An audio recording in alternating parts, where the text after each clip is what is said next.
vibration that goes into starting an episode. Yes, it's a lot. Close your computer. Lindsay's got her computer open and there's like photos of me from a photo shoot and it's making me sick to look at. It's making me friggin' sick. This episode is all about self-love. Yeah. This episode's about looking at photos of yourself all day long and saying, wow, she is that bitch. Oh, what's up, everyone? Welcome to Almost 30. Welcome. Hope you're feeling good. And yeah, just sending you guys lots of love today. Lots of love. I'm feeling freaking alive for this episode today. Mm-hmm. So alive. With Suzy Batiz. Suzy's on the podcast, but before we get into it, we were talking in the episode about a lot of things. One of the things that stuck out that I'm thinking about just kind of headed into the new year is like where I'm in little and big ways like shaming myself. Mm-hmm. Just having those moments of just like kind of sneaky disgust, mm-hmm. you know, and it's usually from some past programming, but it was really interesting to talk to her about her story with shame and just how she's unraveled that through ayahuasca ceremonies mm-hmm. and whatnot. But what were some of your shames?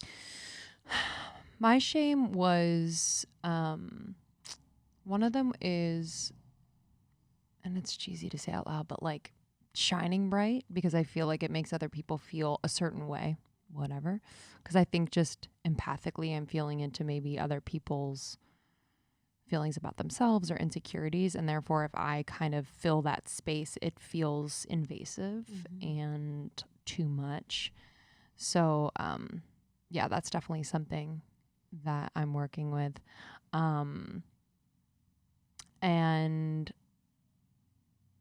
I think that just like the evolution of like me, like, mm-hmm. you know what I mean? And just kind of feeling like whether it's friends or family who perhaps like feel a little weird in witness of that, I'm like, oh, like, can I share this? Can I be this way? Do I kind of have to backtrack when I'm around those people? Because again, it's that I don't want them to feel bad or like they're not farther enough along in their evolution, but that's thinking a lot. Yeah, I mean, I'm sure so many people can relate to those, especially the bigness and yeah, feeling scared to evolve beyond your family or people that you love is huge. Mm-hmm. I think for me, my shame, there's a lot. It's like, I think I have the most shame right now. I'm trying to think.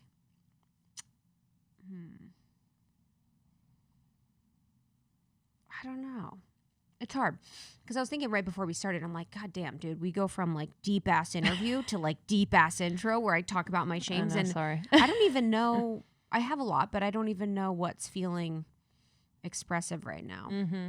It's like, well, also like in the interview, we also talked about just kind of this like specificity with words and focus. So if like we're talking about shame, it kind of gets me into the energy of shame. Mm-hmm.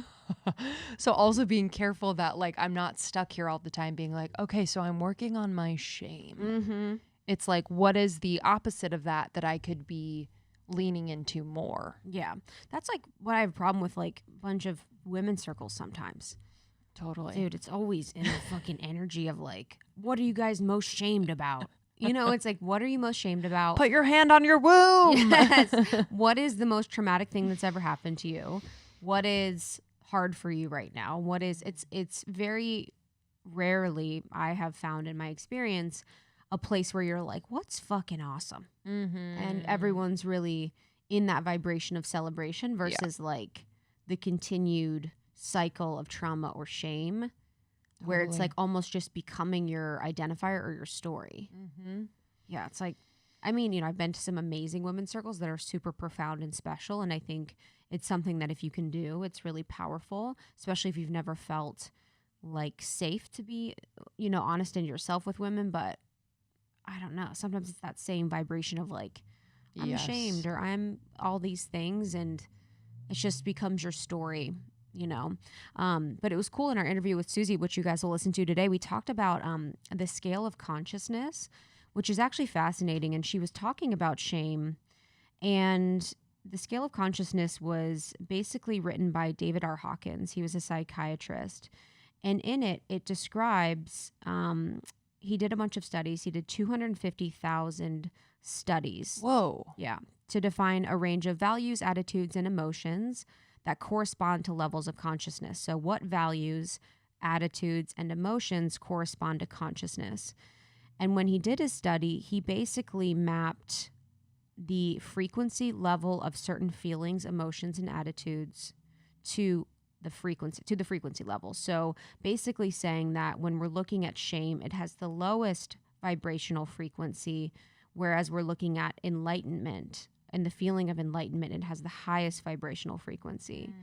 So you move on his scale where you have the lower vibrational frequency feelings at the bottom, which are basically rooted in fear, to love, where you have the higher vibrational frequency feelings.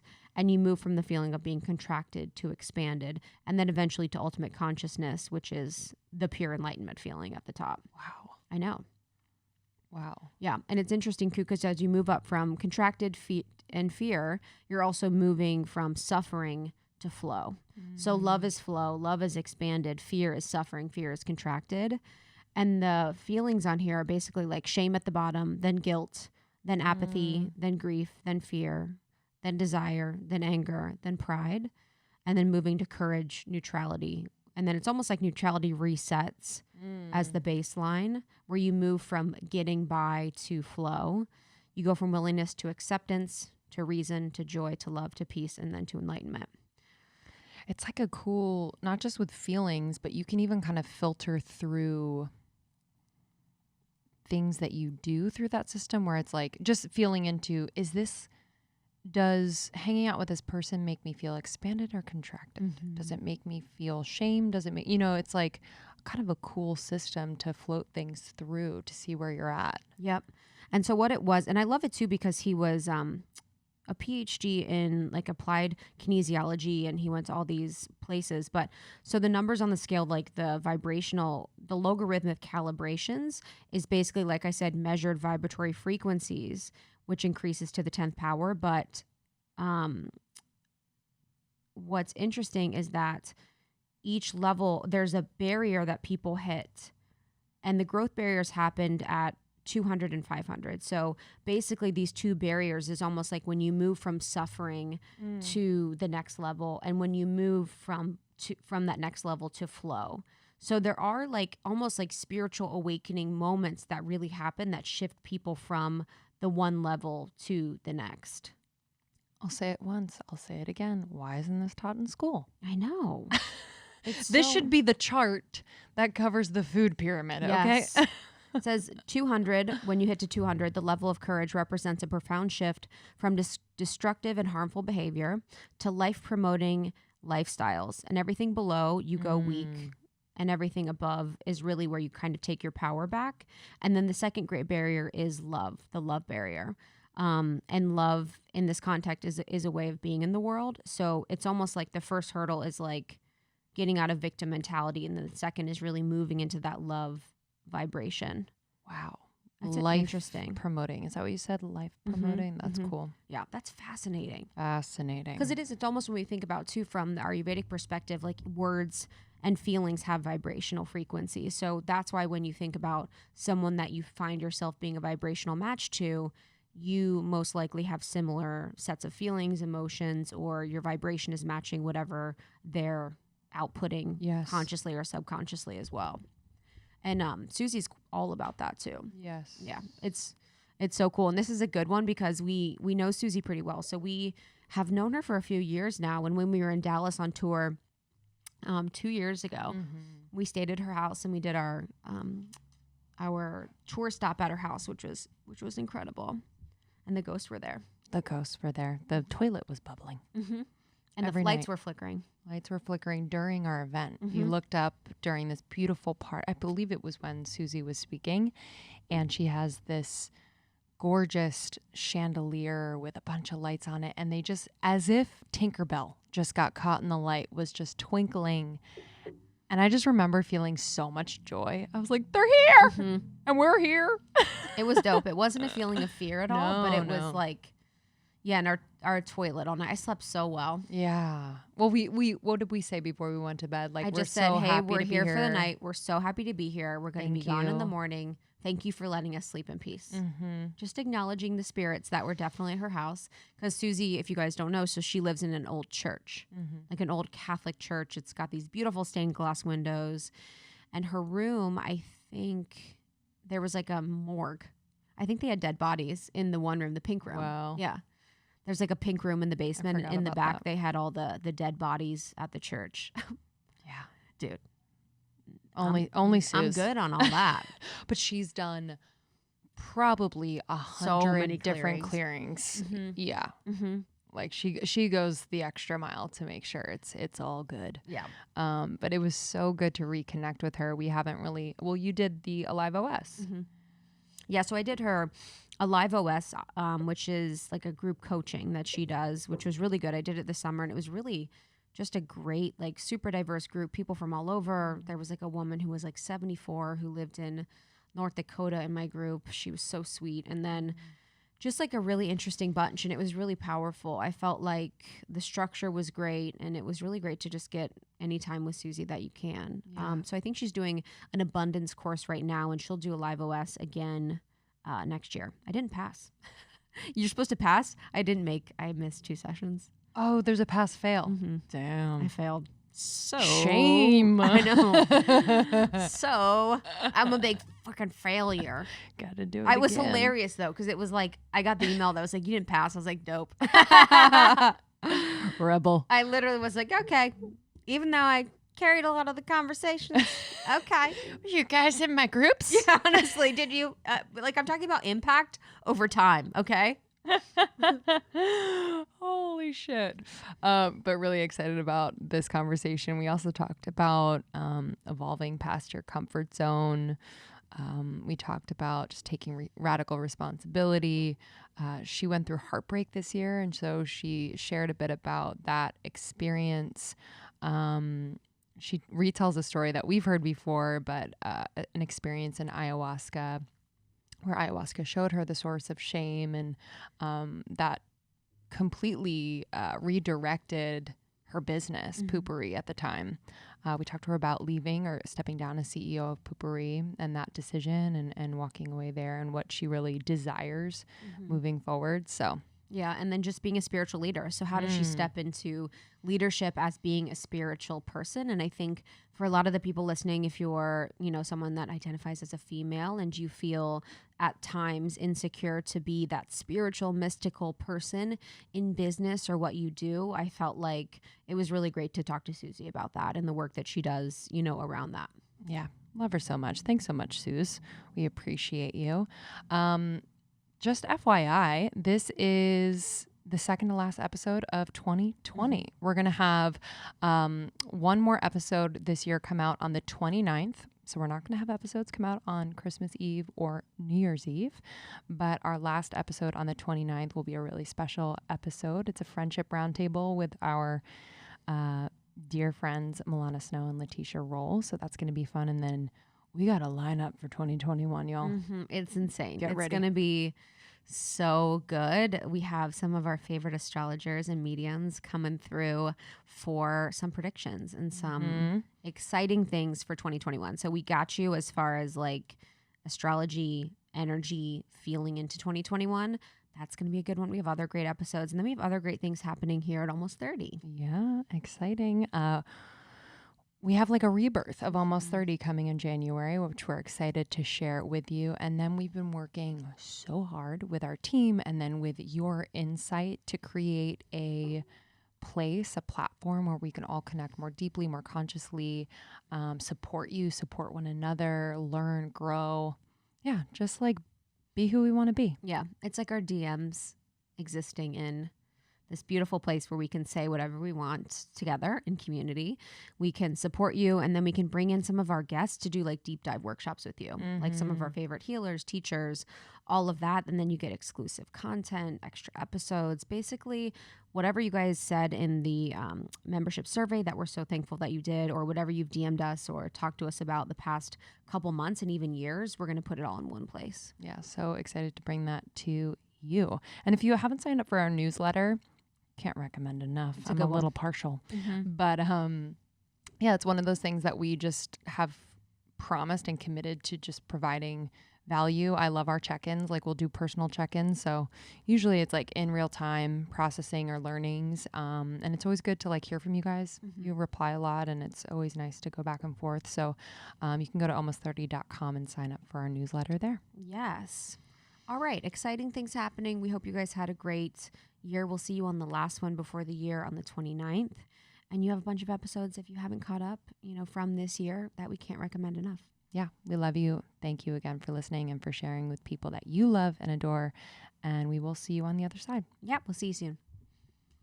We're so glad to have you. Just feels like we're just missing you. It's like so nice to reconnect. And I have so much I want to talk about just from even seeing you. I think it was 2 years ago when we were at your house in Dallas, and how powerful of an experience that was for Lindsey and I. That was probably one of the first times that I felt seen by someone I really, really admired and looked up to. And it was one of those expanding moments where I was like, okay, I can be in the room with this person. I can stay with this person. I can be in close contact with someone that is really walking the walk and talking the talk and really lives authentically and aligned. And when you do connect with people like that, it's like such a good mirror and reminder for yourself that you're on the right path. So you were like one of the first people, to do that for Lindsey and I. And when we stayed at your house in Dallas for our event, it was just so powerful. So glad to have you on again. Thank you. How sweet. Well, it's because you're both so beautiful and easy and open and all of the above and ambitious, and you're like a multifaceted diamond, both of you. We love you. You got it all. I look at those photos and I think you've got a lot of Botox before you left. Me and Lindsey had just moved to LA and we were like trying Botox. I honestly was like, where are my eyebrows were fucking one expression. They were literally like triangles. I was so enthused. Like I was like, yo, that was such a lesson for me. I'm like, I never want to do that again. But besides my warm heart and looking and your whole team and being at your house and just experiencing the beauty of what you created at your home, I was like, wow, the Botox needed to chill. Oh, thank you. That's so funny. I know I've had it before in the past and I'm always like, I can't move. Yes. Like that thing moved. But then I see other people, or I think it looks good. And I see other people, I'm like, they don't move. It looks so weird. 100%. It was weird relationship, right? Yes. Oh, man. Yeah, one thing I've come up with lately is there's not much you can do other than just being happy inside, right? That's what radiates out. It's like shit, because trust me, I've tried it all. And it's like, fuck, I'm still here, right? Oh, can we say yes? Yeah, we're okay. saying these days. For sure. Come on. Saying fuck. Say the F word because I just did. That is so true. That is, yeah, I've noticed that just throughout my life when I've been in places where I've been more prone to kind of like self-loathe and how that's shown up physically, how that's shown up like aesthetically. And I look back at pictures of myself from certain years. I'm like, wow, it is so telling. How have you, like, especially this year, how have you been able to really, because I just see you and like you radiate and I know, not every day is the same, but how have you been able to maintain that? Yeah, I think really, right now I'm teaching a course on abundance, and I can either get caught up in a lot of stories about how horrible things are, and I can still have compassion and, hold space, but then also I can look around at my reality and go, my reality is I'm doing really good. That's the truth. The other is some version, some story that I don't even believe. And I remember this, I was going down to Peru, doing ayahuasca in one of my early days. And I'm in this little restaurant and there's like a little, it's like in the jungle, like Quitos. And there's this little TV in the restaurant, all those, they have TVs running. And there was a war on TV. And my husband at the time was like, look at the war. There's a war going on. And I remember looking around. And I was like, I don't see the war, right? And he's like, no, it's right there. And I'm like, I see what you're seeing on television, but my reality is I'm not experiencing a war. So where is the war? And it was this moment when I could sort of separate myself and still go, wow, I have compassion. There's some war going on, but my reality is there's not a war, and I'm grateful, right? So then I go from a place of gratitude. And that's how I shift. And it's really tricky because people are like, you're in denial. I'm like, not in denial at all. I'm actually rooted more in reality because my reality is I'm doing pretty freaking good, you know, and I can still do charity work and help with causes, but I'm not doing it from the place of fear, like we're all going to die and this is all horrible. I remember Mother Teresa said they invited her to a protest on war, and she said, "Well, when there's a peace, movement, let me know and I'll come there." So it's just that different energetic that I try to keep myself in. It's go, okay, what is reality? Like what's real here? Because I can get caught up in all kinds of stories.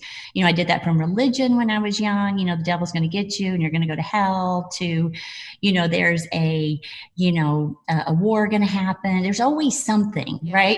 It's just like, it's like right now it's the pandemic, it's COVID. Oh my God, that's the bad thing. But there's been so many bad things over my life. And I kind of go, the reality is I don't have COVID. I'm doing pretty good. Yes, I have compassion. There are people that are, and my heart goes out to them, but I also have to stay rooted in my truth and my reality. Yeah, that was my biggest thing for everyone this year was like, I had to remember I woke up healthy. I had great water. I have great relationships. I have a job. I still love it. It's like, what is actually true for me? And I feel like this year has been super interesting because I feel outside of it a little bit. Like I feel completely detached, and I think people will continue to detach. But I think it's also interesting too, what you were talking about is like the energy that we come at things with. And I think that's been really true for this year, where I saw a lot of people acting, as an example with voting. They were voting against something rather than for something.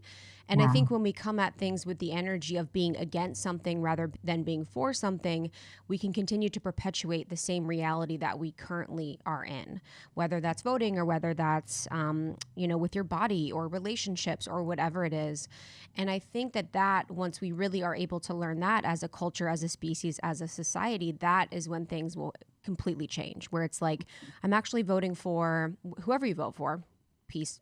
Whoever you vote for is fine. But it's like I'm actually voting for the belief of like peace on earth, minimum wages increased, whatever it is, rather than against what you're wanting to remove.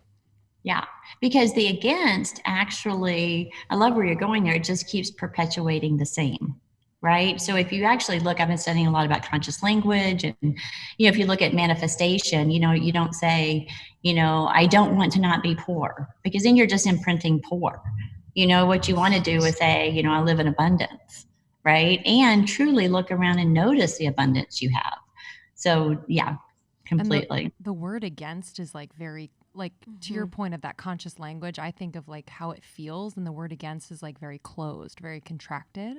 Yeah. So yeah, that's really, really interesting. I spent most of my life fighting, and just recently, I had something happen, and it's just like, I've worn myself out with the story. I'm told you, at the beginning, I'm just exhausted. I'm like, I'm just so tired of fighting. Like, let me just accept and allow. There's some Taoist principles, like just accept and allow. But the mind has, my mind has this thing where if I do that, then I'm going to get taken advantage of or be unsafe, or bad things are going to happen in the world. So it's always this dance, like, oh, can I accept this? 100%. Yeah, that's like the real work is the unattachment to the story, and then the unattachment to the outcome itself, and I found myself quite a bit this year, and I'm curious of how your 2020 has been, being really caught up in what was going on and feeling myself getting sucked into whatever I was looking at online or the media or TV or the news, rather than like in my reality or in my experience or in the experience that I want to create, more importantly. For 2020, how has it felt for you being, I know you stepped down from Poopourri, or you're no longer CEO, correct? And you've had, some beautiful things happen, some crazy things happen. So I'd love to just feel into how your 2020 has felt. Yeah. Well, when I look back, my 2020 has felt great. I felt a little guilty, especially during, February or March and April. People were like, how are you doing? I'm like, I'm doing really well. But then when I look back, like the company lost $4 million bottom line the first quarter. I was going through a really horrific breakup. I just had a bunch of surgery and was in trauma. The pandemic was going. When you look at all of those stacked together, it looks pretty bad, right? But I actually was doing great because my belief and my practice is that life is for me.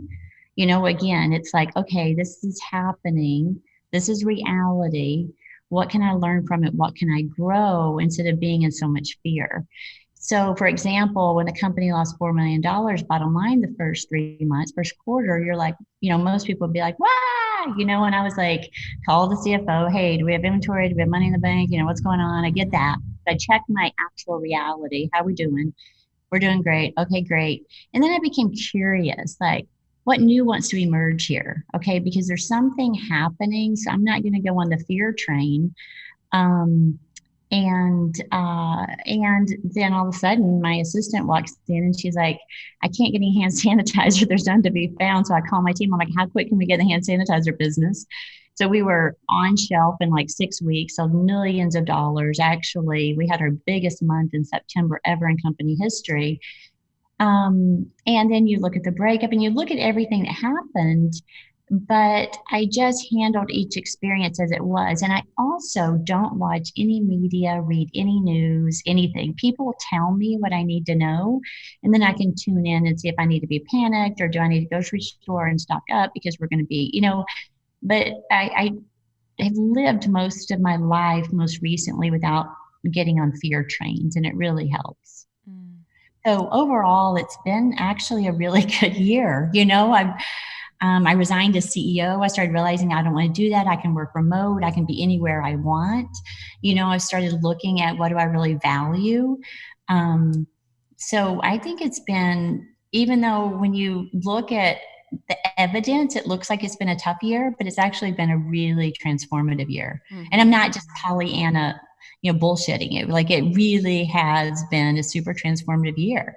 I feel like I'm more in my voice and in my power and know who I am more, know what I want and don't want. So yeah, like, bring it. If that's what it takes. Let's go. Yeah. I love that about just kind of how the loss creates more space for the new, or like the collapse kind of paves the way for something new to come through. What has been like, just personally, you just, spoke about being in your power and your voice, which we've seen and felt. And I've just loved connecting with you, even if it is just online this past year.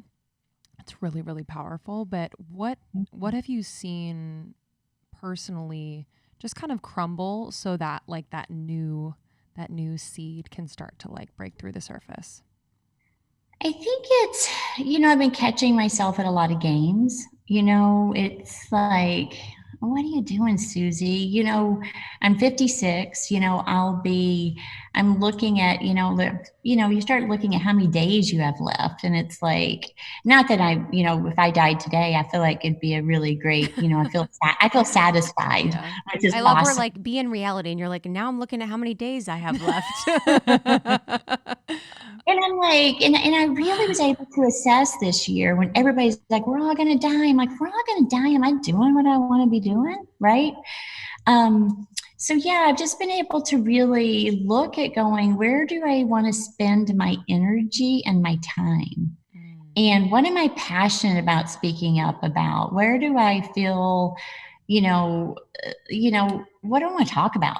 What do I want to do for these next few years? What kind of grandparent do I want to be someday? Even though, my kids, my older son does want to have a child possibly next year. What kind of, these words like legacy, but more, like, how do I want to operate in the world? And that has really shifted a lot. And you haven't even seen it online yet, because this has all been brewing. As a matter of fact, I haven't even been online much the past 3 months. It's been mostly my team. I vlog a lot and write every day, and they just kind of take stuff. But I'm starting to really look at what I want to do. I just wrote a sitcom that we're pitching, a shitcom. We wrote, I'm starting my book. I've just got a bunch I want to do. And I'm like, why don't I start checking this stuff off instead of, running around trying to run a company that I don't even want to be running right now. It doesn't turn me on anymore.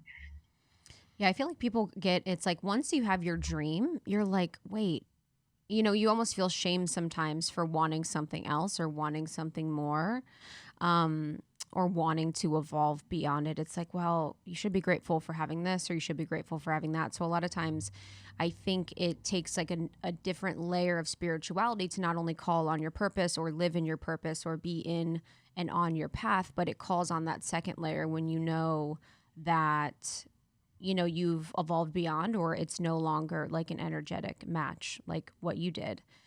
It was cool though to be in a LiveOS. Like, it was incredible. I just loved seeing your face. I just made me so happy. And I was so blown away at the diversity of the group and the willingness to go there and the group. It was so incredible to be in not only the big group and see everyone connect and just be so supportive, but in our small groups, it's like, it was just the most interesting thing to feel this common thread of humanity within these people that I have never met. And I remember in it, you talked about, you stepping into your role as a spiritual leader and as a spiritual teacher, which is what I think most people already see you as. But I want to talk about that as like, do you have fear around that? I know you mentioned feeling a little bit nervous when you say that. So is that really what feels most aligned for you as a next step? It does feel most aligned. And just when you said it, my stomach dropped a little, like, oh, I still have like, oh, they found me out. Like, how dare you go there, Suzy? I still have some of those little voices. Yet what I know is when I'm in the space and talking about spirituality, like, that's what I want to talk about most. Can I do business? Yes. Am I great at business? I seem to be, right? And I can tear up a spreadsheet and I can problem solve like a honey badger. I'm like, I can get in there and do it all. And what's really seductive is that the world actually praises me for it, right? That's where they see me as. So it's like so seductive. It's like, oh, you got all this, and they see you as this high-powered businesswoman. You could just run around talking about business and be a business consultant, make a lot of money, and everybody thinks you're great. And it's not what turns me on. I'm really good at it because of the years I've spent. It's like your ego match. Ego match. Yeah. And yesterday I had a really, like I said, I've been going through my own deep process, working through, I had this experience where it was my story as a violation from a shaman that I was actually sitting with. And I had a really hard day yesterday, and I get on and I do an interview, right? And I'm talking about a LiveOS and live abundance. And I noticed like all those problems went away, right? It's just like, this is the conversation I want to be having. Like, what are we really doing here? Okay, sure, business is great. That's something you do, but that's not who you are, or what do we want to be? Like, whatever expression that is, it could be you want to be the best business person in the world because it turns you on so freaking much. That's awesome. But I really want to help people find out, number one, what am I doing and why? Who am I as a spiritual being? And I even want to know that myself. What kind of expression do I want to have in the world whenever I realize that I'm a spiritual being? And those are the conversations I just get into more than anything. Gay says your genius is like breathing. You probably notice like Q&A and the live. It's like breathing. It's like, ask me another question. Like, I don't feel any wobble or nervousness. Like, there's just none. It's all that goes away. Because I don't even believe that I'm speaking. I believe that there's some form of channeling or something. And I try not to even dissect that because who knows. But yeah, that's where I'm for sure headed. And I get all like, sometimes I don't know what that means, We've been having conversations around like just, stepping into 2021, also whatever that means. But just thinking about the support that we need in order to be and to feel what we desire. And so for you to desire to step into, you know, being a spiritual leader, like what type of support have you thus far, and will you be setting up for yourself to make that a reality? Yeah, well, so, you know, my mentor is Gay Hendricks, and that's what he is. You know, he's written 56 books, and, you know, he's just great. He's been trying to get me out of being a CEO for many years now, so he's pretty happy. And then I'm also working with a Taoist master. So Taoism is something I've always been interested in. So I've been working with him. And it's basically, I just want to go to greater depths of my own inner being and my own spiritual world, because, you know, the thing that, you know, I talk about in the LiveOS is our external reality is reflected from our internal reality. So I want to keep going deeper within myself and exploring areas, which becomes easy to talk about, right? Because once I've already gone there, it's like if you've hiked a certain trail and somebody says, hey, I want to hike this trail, you're like, oh, come on, I know it, right? So that, you know, so I have these teachers that take me to those areas. For example, this experience is so radical because I have such a story about a violation. And Gay's like, yeah, this is for you to embrace your own toxic masculinity. And I'm like, Wow. what are you talking about? You know, so I have these teachers that will just hand it to me where my stomach hurts and I'm wrangling and I'm wiggling, but you don't understand, you know, he's going to hurt. And then it's just like, oh, there I am. I created this experience, right? And why did I create this experience? And 100% responsibility. And it doesn't mean that this person shouldn't be accountable or whatever, but first I need to find out why I created the experience. And that's my inner spiritual world and that's the, you know, that's sort of like the Olympics that I go on. And I know it's not for everyone, but it's like, I get sweaty thinking about 100% responsibility because then, you know, this guy's scot-free, right? And it's like, ah! Yeah. What is like the balance with that? And was that an experience that happened recently, or what was, and I'm so sorry to hear that, by the way. I know that you are, you know, in honorance of ayahuasca and in honorance of yourself and your space. And I'm really sorry to hear that. Oh, thank you. Yeah, it's one of those things where I was actually on San Pedro, Wachuma, and it's not a hallucinogenic, it's more of a vibrational medicine, but still, and I did have an interest in the person. So it's one of those fine lines, but his move was made when I was on the medicine. And it took me a few weeks to wake up to what really happened until another girl said that she had experienced the same thing. And then I was just, you know, it's like a splash of water in my face, like, why didn't I even see this? So then I've been going into like, why didn't I see this coming, and blah, blah, blah, blah, blah. And everybody needs to know. So I fought for like a week with the community that was there, like really to get them to see that this guy wasn't taking accountability. And I felt scared. It's like, you need to see what this dude's up to. And then I just walked away. That's why I posted yesterday a post, or this morning, like I just walked away. I was like, okay, you know what? I've exposed as much as I can expose, you know. Now I need to look at, why did I create the experience? Why would I be even attracted to someone like that? Why? So I'm diving into some of those parts of myself, right? Some old sexual, you know, trauma triggers and core wounds. You know, the community turning what my story was, you know, believing him was like my mother living with my stepfather after I told her I was molested. So there's all these stories wrapped up in old stories, which is sometimes hard for us to be able to know what is reality, right? Because I'm layering on these old stories.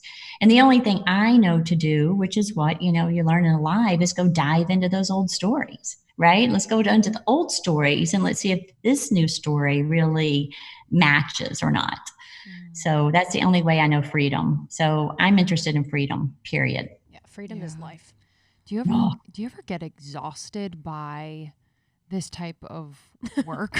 I know, I always think about that with you. I'm like, and us, sometimes we're like, God damn it, like another thing? Yes. Like in therapy, or if we do a certain experience or ceremony, it's like, yes. Oh my gosh. Like we love it so much, but then it becomes like the focus of everything. And it's almost like there is this negotiation within me to be like, okay, so I can have fun or do the work, rather than like being able to do both. Yes. How do you feel about that? Oh, completely. Gay's been telling me, can you go on a vacation where no self-development or self-improvement's involved? Fucking love Gay. He's like, we're going to schedule you a Carnival cruise. Right? Get ready Like, to rock. go to the Funnel beach, Yeah, okay? go Like, to the get fucking off beach. it, Get dude. drunk. Totally. I actually did drink some whiskey the other night. It was Ooh, fun. I like that for you. I love I that.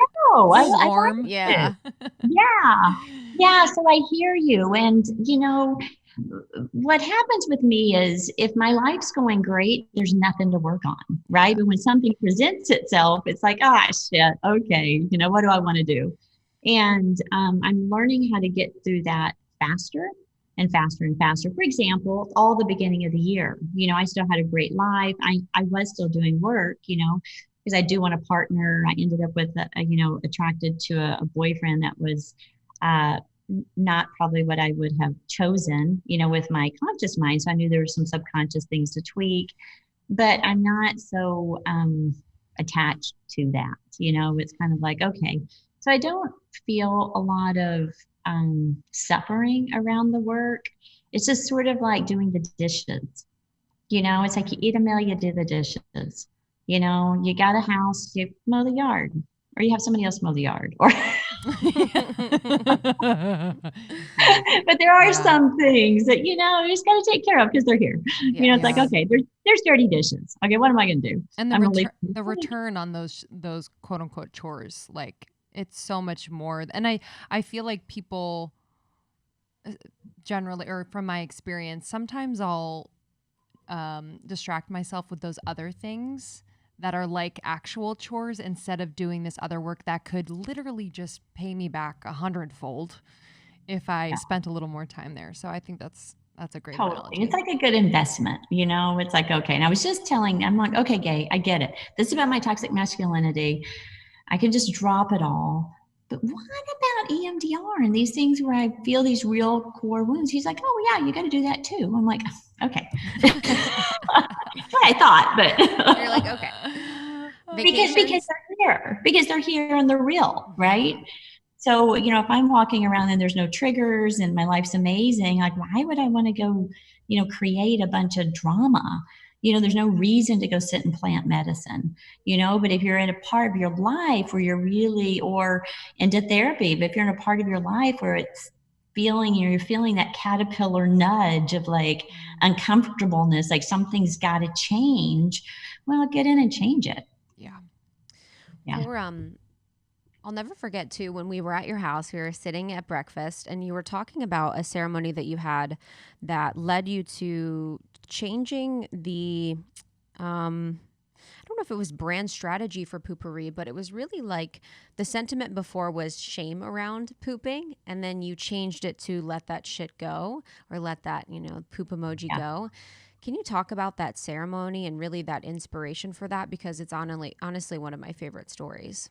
Yeah, thank you. Yeah, so shame, if you look at David Hawkins' scale of consciousness, shame is like the lowest. I think it's like a vibration of 20. It's really dense energy. And I had felt shame about something, so that was current. I go into ceremony and I asked ayahuasca, take me to the source. I was experiencing shame and it's just like, this grueling feeling of shame. And I was like, thank you for showing me. Will you take me to the source? Because a shaman had told me, like, whenever ayahuasca shows you something, tell it thank you, but take me deeper and keep taking me deeper. Now, this is a very ambitious way to journey with ayahuasca. So anyway, I said, thank you for showing me. Will you take me to the source? And then I went through like societal shame, seeing how, you look through magazines and you don't feel good enough. There's just so much. And I was like, thank you for showing me. Will you take me to the source? I went through body shame. All the things I've done to my body to try to feel good about it and all the shame that I had around just my physical body. It's like, thank you for showing me. Will you take me to the source? Then I went to sexual shame, anything that I felt was sexual deviancy or exploration or guilty or shame when I was molested. I went through all of that. And I was like, thank you for showing me. Will you take me to the source? Then I went all the way down to like breastfeeding my kids or not breastfeeding them long enough, or not, one of my children wouldn't breastfeed. And then I went down to my mother not breastfeeding me and how I saw that as a source of shame, right? And I was like, thank you for showing me. Will you take me to the source? I went all the way down to my conception. And I realized my parents, I was conceived, they were 18 years old, conservative Christian in Arkansas. So, of course, I was even conceived in shame, right? And birthed in shame. So it was like freedom, like, wow, it was one of those ceremonies where you get to the nugget, and then all of a sudden I hear like this, and it was like, and you built an entire company around shame. And I was like, and it was like, spritz the bow before you go. No one else will ever know. Stop embarrassing bathroom odor. And I was just like, ah. Like, I did not realize that we were, subtly, but we were selling shame. And I went back to my team and I told them about the ceremony, and I said, we can't do that anymore. We have to shift. We have been selling shame. And I don't care whether it makes money. I don't care what happens. Like, we just can't do that anymore. And what's amazing is they were also on board. And then we did Girls Do Poop. And then we just had the Let It Go emoji, Poo emoji tour. So I was really grateful, and I'm still catching things now. Like, hold on, no, it's not how we, it's not how we talk. But I literally shifted the entire company's trajectory because of what I saw in an ayahuasca journey. But once you're shown the truth, how are you going to deny it? Yes. Either I'm going to be sitting there making money from selling shame, which now I'm aware of, Yes. or I'm going to shift that crap. And I shifted it. Wow. Yeah. Wow. The ancestral shame is so interesting, and we've been having conversations actually recently about just kind of ancestral work. Have you done any work on healing your ancestry, and how have you done that, if you have? Yeah, I've done it with a lot of different ways. But the wonderful thing about ayahuasca in particular is they say you can go back 7 generations and you go forward 14 generations. So whatever you shift, you are shifting along the line. And then if you look at Einstein, that says there is no time, right? If all we have right now is the moment, then it makes sense that whenever you shift your perspective or something, actually your DNA shifts. So everything shifts, both back and forward. So I've seen in ayahuasca, particularly an event, like I just saw how I had a story that men hurt me, and I got to see how that came from my mother and her mother. And it was like this whole history. So as I rectify that within myself, it also changes the past and it changes the future lineage of even my daughter, right? Because that's the way it works, and DNA changes. I just had some work done. I had, some stuff with my nose. And I remember John Amaral, he said, you've actually shifted the architecture of your DNA. You don't look like your mother anymore. And I was just like, oh my God. I actually had my deviated septum fixed, but it was amazing that I was actually true. I was like, shit. So when we shift things on, and I'm going to talk about plastic surgery at some point. I don't want to do that now, but I will be coming out talking about a lot of stuff in the future. But whenever we shift on one plane, because there's 3 planes, there's the physical, and we learned this in LiveOS, there's the physical world, there's the mental plane, and there's the spiritual plane. As above, so below. Everything exists on all planes. So whenever you shift something on one plane, it literally shifts on all, and it shifts in all time, because there is no time. So it literally has changed. So you can go back, and I've done past life regression, I've done people, I remember going back in a breathwork workshop where there were these 9 generations of women, and, I got to heal some of that. And I'm not sure how much it's really ancestral, like past life regression. Did that really happen in a past life, or is it a vibration within my particular DNA? Did it happen to someone in my family at some point, and I've inherited that? Because think about how many vibrations you have of everybody that's ever lived. It goes back to all times, so you are carrying a part of that within you. So so that's how I've done it, is just really whenever it comes about, I don't really go digging in there. It's more like if I have an experience, I go back to the memory, and then I can see with compassion how my father, if that reminds me of something my father did, how my father actually inherited that and how that went on. And that's what I think helps heal, is the compassion for they were doing they're really their best, you know, so they got this from someone, and someone at some point has to stop the game, you know, and the question is, am I going to be the one to do that? Yeah. When you were talking about with changing the direction after having that ceremony with shame, and you come to your team and you're like, I had this realization, we're going to change how we speak to our customers, clients, and really change our strategy. Like, did you ever have to get over or have any fear of being like such a spiritually led leader, or have shame around that like divine feminine creator vibration that changes her mind and that is more intuition led than anything outside? Oh, every moment of every day. Yes. You know, it's because yes, because I'll just say I won't put this off on everyone else. I was raised in a patriarchal society and structure. So whenever I bring in things like intuition and reflection and those things, it butts up against what I'd been taught, you know, and I know that whenever someone else is in my room, you know, if they're on my team, I can see them, and it's not resisting me. What they're resisting is everything they've learned to date. So now they're going to have to trust something different, which we know that how that is, right? Because then just trust is involved, and trust is built over time. So over time, with me leading them, I used to be more forceful, but more recently, I try to be more patient with them and let them know, like, listen, this is all on my back.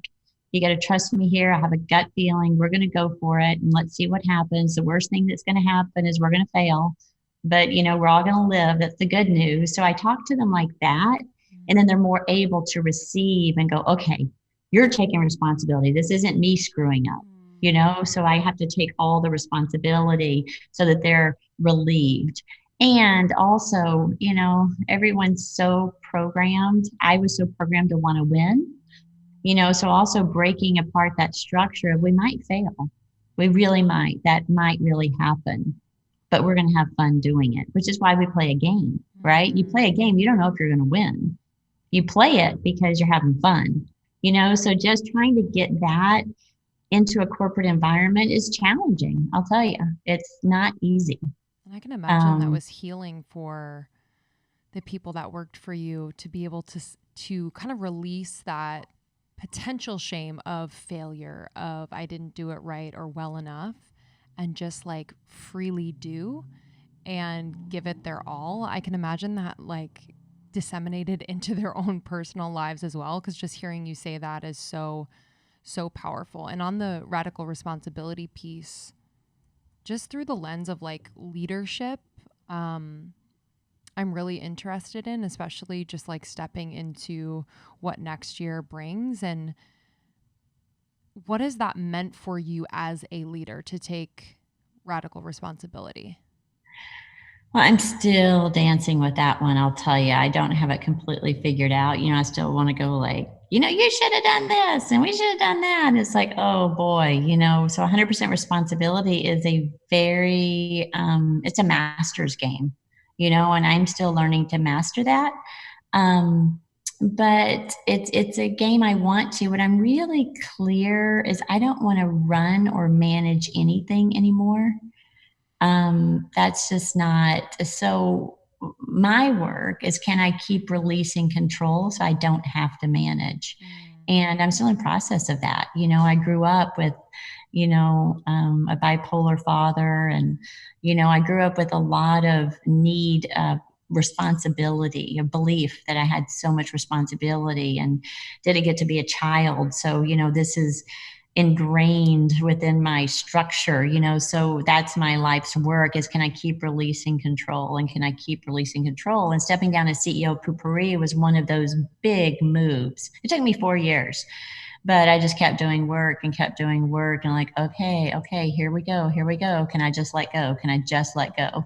And once I did, there has never been a single like regret in my body. It's been like, oh my God, thank you.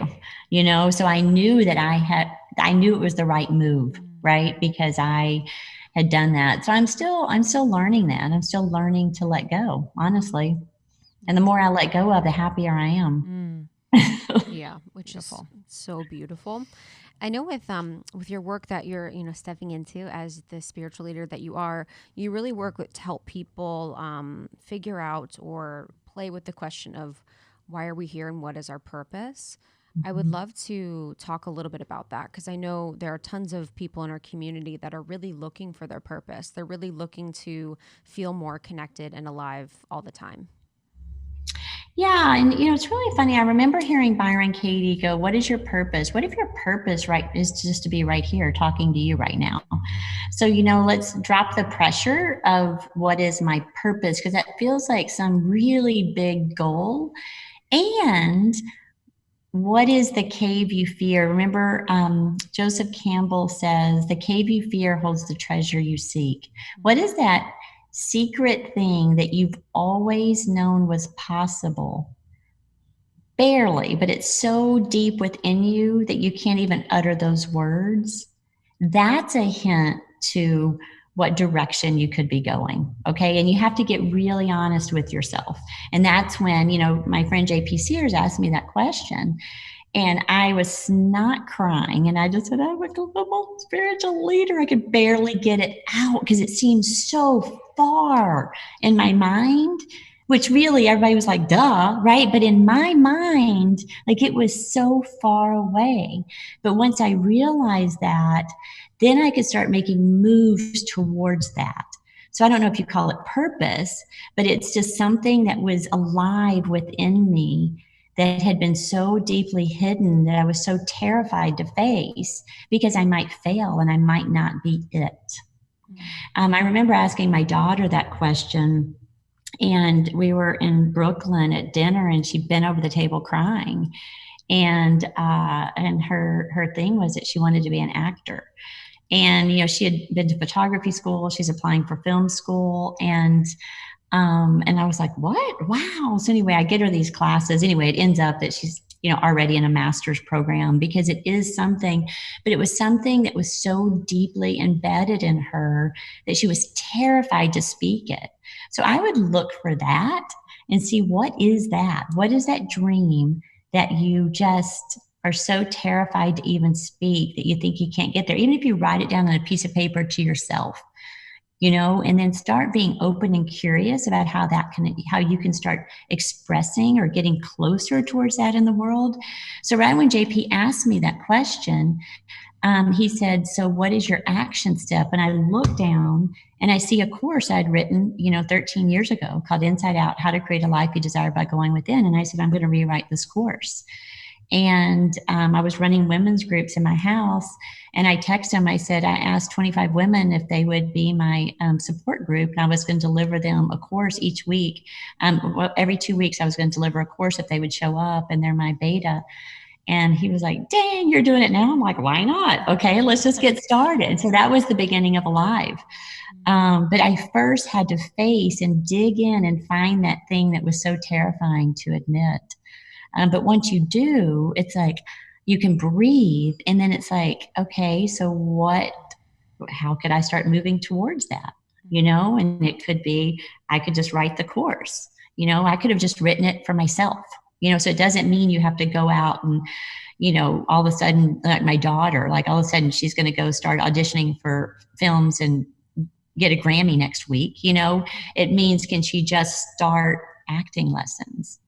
So these steps don't have to be huge, but they do need to start being in a direction of whatever that you really fear is, which is so sweaty, exciting. It's just like my daughter, she's probably going to be like, I can't believe you told him this. But she's literally like, Mom, I want to throw up before every class. Like that's how terrifying it is, which is really interesting. Wow. Yeah. Yeah. The small steps just compounded. I've noticed like the momentum that it stirs. Like it's just so wild energetically when even just one thing you do in the morning towards that thing, and then you do it again the next day, and it's building the confidence, the momentum, the energy, and all of a sudden like people start to show up for it to support you. And I just, it's so powerful. And we're big fans of JP, and just curious, in your work with him and just in your friendship, would love to hear more about like what you've learned. I feel like he's such a prominent figure right now. Yeah. Love. Yeah, he's great. I love him. I'm like, you go, dude, just keep expressing. I love that he's so passionate about just expressing what he feels and his truth. It's like, whether I agree or don't agree, I don't even know. It's just like, go get it. We need more voices like this. JP is amazing. I first met him a few years ago. We hired him to do a video at Poo Pourri. And I was thinking about doing a brand, everybody wanted me to do a brand. And I was just like, ugh, I wanted to throw up, like I'm going to be a brand. And I asked him, I said, you have a brand and you seem.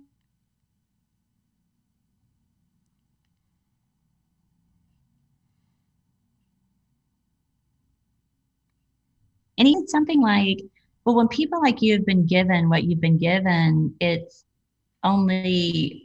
selfish if you don't share that with the world. And I just start crying. I'm just like, within 5 minutes, I'm crying.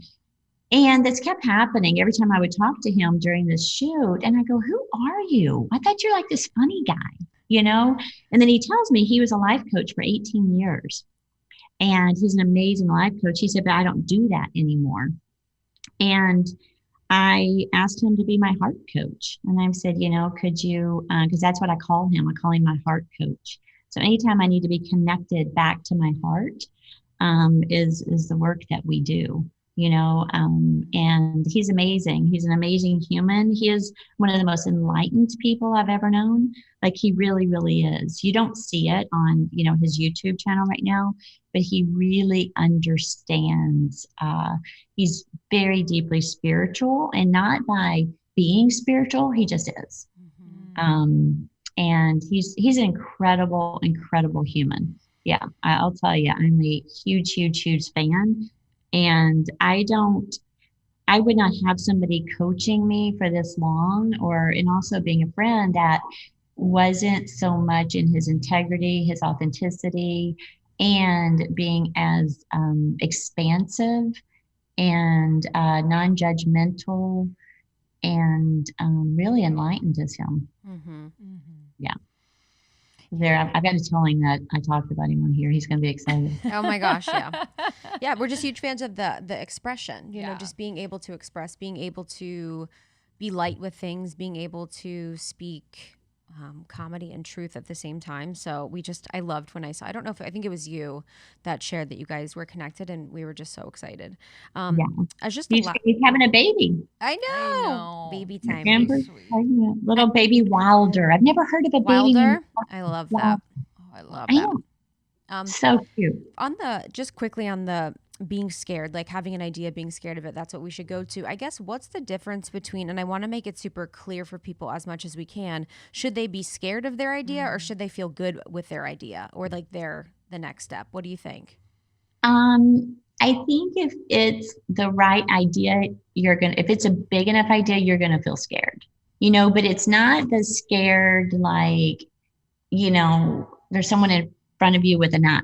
It's the kind of scared, like you're standing on the edge of the cliff and you're sweating and your stomach's rumbling and you're just, you're about to cry because you're terrified.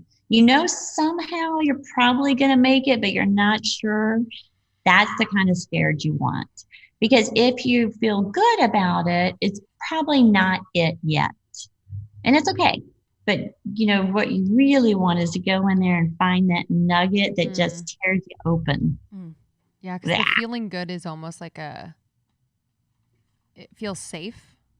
So it's like it's probably only like partially fleshed out or expressed. So completely. It's like take it further. So like if I were here with y'all one-on-one, I'd be like, no, further. bigger, bigger, bigger, bigger, bigger. And then you would just be on your knees crying like, okay, that's what we're going to go for. Sign me up. Sometimes I think about that in therapy. Like when I start crying, I think my therapist is like, yes. Yeah. Like I literally and think she's like, this was a good session. We got some tears out. Like, I don't know if this is how I want it to go. Now we got somewhere. She's crying. She's feeling. Yeah. Honestly. And my thing is, okay, look at this. Like we all thought we were going to the world's going to be gone, in May and June. It's like we're here, but we know that life is short. So why don't we even just identify those things that are so terrifying and start moving towards them right now? We've just been shown that life is very fragile and it can be gone in any moment. Lots of us, unfortunately, have lost people in our lives. And whenever we brush up against that mortality, we grieve and we go through the process, but it also brings a feeling of you enjoying life, right? It's like it can be gone at any moment. Like, let's go, let's do it. And I tell everybody right now, I'm like, okay, people, the world's a shit show right now. So you might as well be digging in and changing everything that you're doing. Well, you're going to wait till the world gets back in order and then you're going to change. It's like, dude, right now is the perfect time. Let's go. Let's tear it. I'll tear it all down. Redo it. Perfect time. Perfect time. Yeah. Last question from me. What do you want to experience more of this coming year? Vacation. Yes. I like that. What's so funny is this year, my plan in March, I was traveling the world. I was going to the south of France. I was just going to all these places. And that's what I was going to do. I was going to be remote and just travel. And then COVID, I was like, so I want to travel. I want to see where I know that I won't live in Dallas forever. And I want to start moving around and kind of spending time in places like, is this it? Well, is this it? Is this it? And exploring. So that's what I want more of.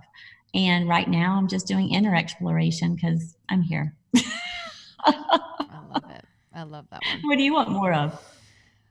I want more, we were just having this conversation yesterday, play and decisiveness. Oh, that's so fun. I want to definitely just find those moments on the in-between and during the process and when we get to the destination where it's just a lot more play. Because I always feel like I'm switching to the next thing that I'm going to be serious about.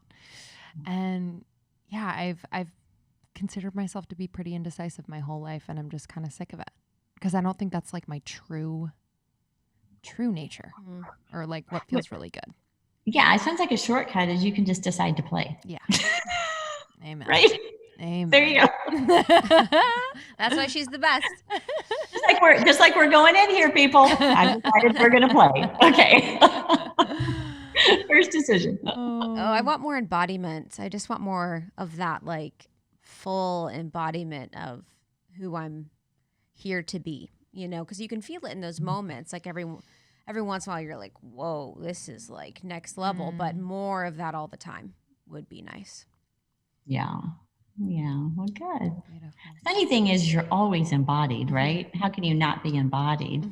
It's just you're in your head probably. Yeah. Because it's always in your body. Yeah. Sometimes but you mean more sometimes I'm right here, barely hanging on. Yeah, I hear you. I'm like, where was I? What's this happening? Honestly, you're it's like when you're driving, you're like, what the fuck just happened? I don't even know how I got here. Yeah. So, but this has been just a joy and a blast, and I just want to leave everyone with what you're working on for next year. So, where can people find you? What can they expect from you in 2021? Yeah, you can find me at SuzyBatiz.com. You're going to expect a lot from me next year. I feel so excited. But, I don't have any, I really don't have any goals or plans, but I have some alive ideas in me. I'm starting to exploring writing and a book, and we're going to make it really fun and creative. The sitcom. I just turned down a deal, with major studios. They wanted to do my story and it wasn't quite right, but I want to explore how is that told. I have an idea for some technologies I want to launch in the world, and I've got a few more companies Wow. It's just like expansive. But what I'm clear is I'm not going to run any of them. So you can find me on Instagram, Suzy Batiz, SuzyBatiz.com. You can follow me. I'm going to be on a wild ride and we're going to see where it goes. I don't know, but it feels alive and I feel turned on. And yeah, so some fun stuff's going to happen with Supernatural next year that I'll have to tell you about offline, but we'll be ready to announce. It's going to go through a radical change. Amazing. It's fun. Yeah. Awesome. I'm excited. Thank you. Yeah. Oh, love you. I feel so, I really feel like I just started live. I'm like, what have I been doing? I've been pissing around before now. Oh my God, you're so funny. You're literally hilarious. But how Like, cool What are you talking about? How cool. Yeah, honestly. That feeling of just starting new. That's Yes. like the best. Totally. I'm like, what have I been doing? I'm ready to play. I'm going to be with you. Let's play. I'm going to decide to play. Let's do let's it. play. Let's travel the world. Can't wait to we'll help see you. ya. We'll be your bodyguards when you need help finding your place. We'll just take you around the world. We'll chauffeur you. Yes, you can take your show on the road. Tell Jen we got you. Okay, good. All right, Suze. Thanks so much. We appreciate you. Yeah, you're the best. Thank you so much. I love you both. You're Love such an you. inspiration. Keep shining your light. I love what you're doing. Oh, we Thank love you. you. Keep doing You're it. the More, best. please. Okay. Appreciate Mwah. you. Bye.